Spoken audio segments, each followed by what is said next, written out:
അംശാദായം വർദ്ധിപ്പിക്കുകയും ആനുകൂല്യങ്ങൾ വർദ്ധിപ്പിക്കാത്തതിലും പ്രതിഷേധിച്ച് all Kerala photographers association Kozhikode ജില്ലാ കമ്മിറ്റിയുടെ നേതൃത്വത്തിൽ ക്ഷേമനിധി ഓഫീസിന് മുന്നിൽ മാർച്ചും ധർണയും നടത്തി. അസോസിയേഷൻ സംസ്ഥാന പ്രസിഡന്റ് ജനീഷ് പാമ്പൂർ ഉദ്ഘാടനം ചെയ്തു.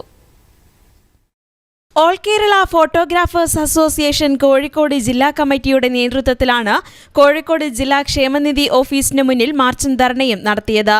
പെൻഷൻ തുക 5000 രൂപയായി വർദ്ധിപ്പിക്കുക, അന്യസംസ്ഥാനത്ത് പഠിക്കുന്ന അംഗങ്ങളുടെ മക്കൾക്ക് നൽകിയിരിക്കുന്ന സ്കോളർഷിപ്പ് പിൻവലിച്ച നടപടി പുനഃക്രമീകരിക്കുക, അർഹതപ്പെട്ട ആനുകൂല്യ വർധനവ് ഉടൻ നടപ്പിലാക്കുക തുടങ്ങിയ വിവിധ ആവശ്യങ്ങൾ ഉന്നയിച്ചായിരുന്നു പ്രതിഷേധ ധർണ.